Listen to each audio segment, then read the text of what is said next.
was last year the worst on record for insurance losses from extreme weather. Well, Andrew, this is the argument made by the Insurance Council of Australia. And last year we had about $4.6 billion worth of insurance losses. Now, in nominal terms, that is correct. But to say it overall is misleading. Because if you're going to make comparisons from year to year, you can't use nominal terms. You've got to make an allowance for inflation. You've got to make an allowance for the greater population, the fact that there's more houses, there's more cars on the road, there's more boats and yachts in our harbours, there's more holiday houses, there's more constructions, and you've got to put all that together.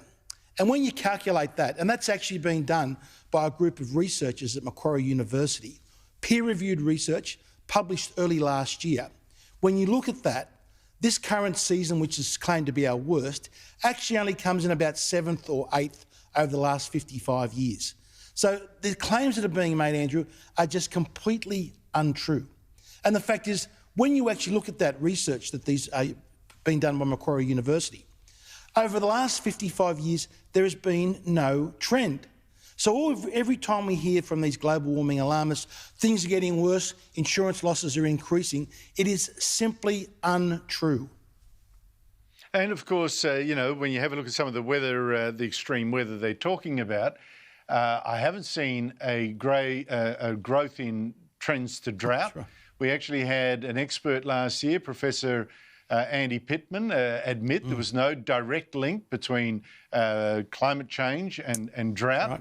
I don't see an increase in cyclones. In fact, I see a decrease in cyclones over the last 100 years. So what is this rise in extreme weather that we should be freaking about? Well, Andrew, it simply doesn't exist. When you look at the data and when you analyse the data, and this is just not me talking, this is peer-reviewed research done by a group at Macquarie University, they have said there is simply no trend in greater extreme weather. And yet we hear this repeated time and time again through the media without this assertion being challenged. And why it needs to be challenged, Andrew, is that we in all politics and in society, we make these decisions upon the data that we have. And if we are hearing wrong information, it means we have a misallocation of resources and our society becomes a lot less prosperous than it otherwise would.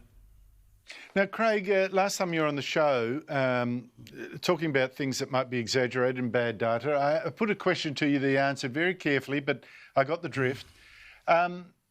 This coronavirus crisis.